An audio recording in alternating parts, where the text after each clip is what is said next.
Hello and welcome to 5-Year Club video number 285. Tonight we are going to touch on a few topics that you may want to think about before the end of the year. It is certainly not tax time yet, but for things that you want to get done in fiscal year 2018, it's a good time to think about them now, so you have, the rest of October, November, and December to get them done. So we have this article from USA Today, Year-End Planning. Here are 5 tax, investment, job, and debt questions you need to ponder.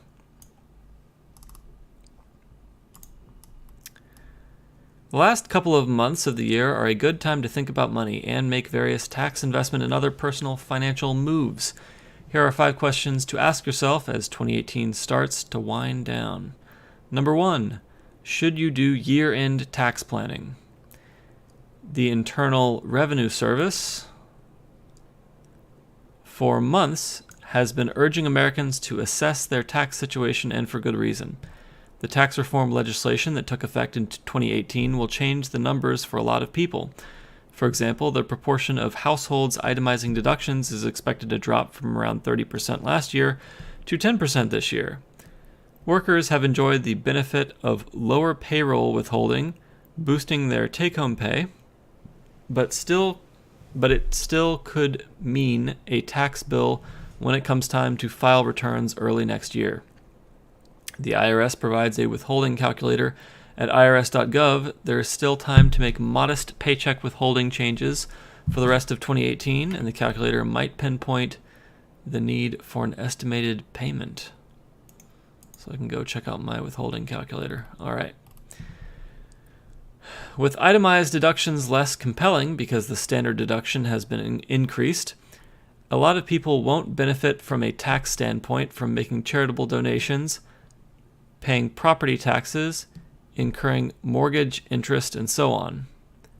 But some might find a bunching strategy helpful, essentially doubling up on certain elective costs, such as charitable donations in one year and skipping or minimizing them the next. That could get you over the itemizing hump at least every other year. Number 2, should you look for a holiday season job? If you have any interest in picking up part-time work, this is the year to do it. With the nation's jobless rate in September touching a 49-year low of 3.7%, many companies are aggressively seeking workers as their holiday shopping season approaches. Aside from the pay, part-time workers at some businesses can look forward to special employee discounts and other perks. The National Retail Federation expects a shopping sales uptick of at least 4.3% this holiday season, and the help wanted signs aren't just hanging in stores. With the rise of online shopping, transport and warehousing companies are also looking for seasonal workers, said Andrew Challenger, a vice president at global outplacement firm Challenger, Gray & Christmas. Well, that's a very nice name for a Christmas placement. Challenger, Gray & Christmas. He expects the season will be a good time for workers who have had trouble finding employment or those who are discouraged or marginally attached to the labor force. Target and UPS are among the companies that have announced plans to hire at least 100,000 seasonal workers nationally. Macy's, Kohl's, FedEx, JCPenney, Gap, and others have announced plans running into the tens of thousands. Hiring plans running into the tens of thousands. LOL, this is like a promotion for like Susie Orman's early retirement dream rant that Mr. Money Mustache talked about before. Derp. Number 3, should you tweak your company benefits? If you work full-time, your employer probably provides a range of benefits. With the upcoming open enrollment season, now is a good time to reevaluate the options. Many businesses are healthier than they have been in years, yet they're also finding it hard to attract and retain staff. That could mean enhanced or at least different benefits.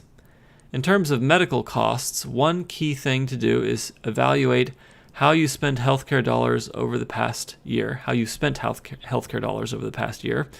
Maybe you are paying for services you don't need and don't visit the doctor as often as you think. Regarding 401k retirement accounts, if available, try to save a bit more than last year. If your company offers matching funds, you should at least contribute enough to trigger this free money. Keep an eye on possible new benefits, from wellness programs to pet insurance. Pay special attention to health savings accounts if your company offers them.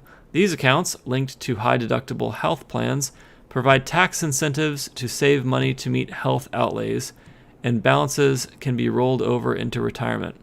HSAs have the potential to be a powerful retirement-saving vehicle, says investment firm Columbia Threadneedle in a commentary. Many retirees face increased medical expenses during retirement, so the need for additional assets to pay for these growing expenses becomes even more important. Number 4, should you deal with debt? 9 years into an economic recovery, many Americans are still struggling to make ends meet. That doesn't bode well for a holiday shopping season when there might be more than the usual pressure to keep up with the Joneses. Besides, credit card interest rates have been rising, which will make it more expensive to carry balances. The average card rate, 17.4%, is up from 16.7% a year ago, reports Bankrate.com. If debt is a problem, make extra efforts to bring in more income this holiday season. Get a second job, drive for Uber, and do what you have to in order to pay off credit card debt for good, said Greg McBride, Bankrate's chief financial analyst. The hard work and sacrifice will also act as a deterrent to running up debt again in the future. Now is the time to pay off debt. With the jobless rate this low, with the availability of jobs this high, if you're going to make money, you're going to make money right now. So go out and get a job, go out and get that money, and pay off the debt. If you already have a job, use the money to pay off your debt. It's not going to get easier to pay off your debt when we go into the next recession. Among other tips, McBride suggests taking advantage of low-interest promotional periods when applying for a new card and using the time to accelerate debt payments. Don't care about a new card. Just stop using the card, pay the freaking card off, shut the account. Also, he suggests paying for as many of your holiday gifts as you can with cash. In other words, all of them. If you can't pay for it with cash, do not buy the holiday gift. And formulating a plan to repay debt. One option would be first to pay down balances on cards with the highest interest rates. That one doesn't work as well. As an alternative, pay off cards with the smallest balances first. This is the one that works better, according to studies, as that could provide a momentum boost that you're making progress. Number 5, should you review your investment costs? It's always smart to see if you are overpaying for mutual funds and the like. You are if you're not holding index funds. The exercise is a bit more compelling now that Fidelity Investments has launched 2 mutual funds with no shareholder-borne expenses and no investment minimums either. This seems like an ad. Fidelity has launched this new product. Conversely, there are reasons not to jump into the Fidelity Zero Total Market Index Fund and Fidelity Zero International Index Fund. I don't know what they are. Maybe they're okay, but Vanguard already has a Total Market Index Fund. So, why are you saying you're better than... If you're better than Vanguard, okay, tell me why. But I don't see what the fee is here. Where's the fee? How are they making their money?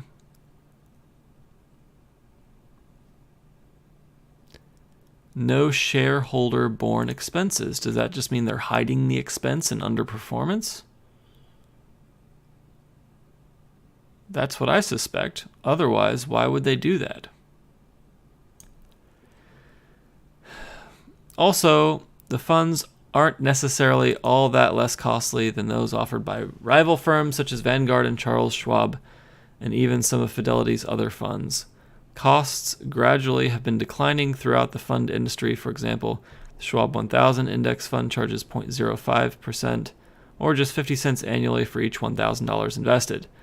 That's not fee-free, as with the Fidelity funds, or fee hidden with the Fidelity funds. I don't trust them, but it's close. The point is that expenses do matter, and fees are the one thing investors can control by gravitating to cheaper alternatives. Not if the fees are just hidden in underperformance. I'm really skeptical of this Fidelity stuff. Why would they do that for free? It's a legitimate question. Why would someone do that for you for free? It's not a sustainable business model to do that for free. It's a sustainable business model if you're charging a little bit of money, but it's not a sustainable business model if you're not actually making any money from taking people's money and spending all this time managing and adjusting those funds. So, what's the deal?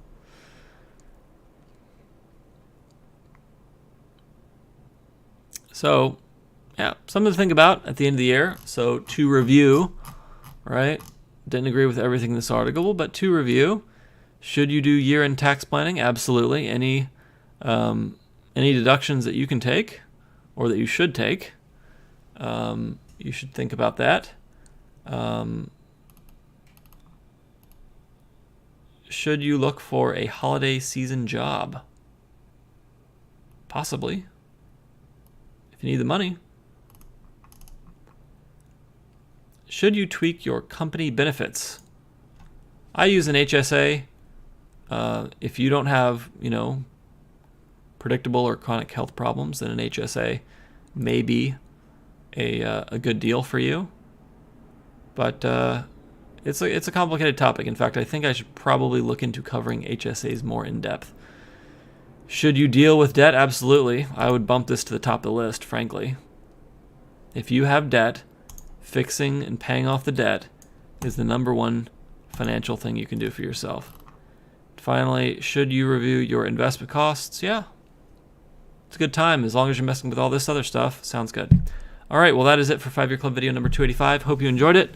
Hope it got you thinking about these 5 topics for this weekend to handle things before 2018 ends, and have a fabulous evening.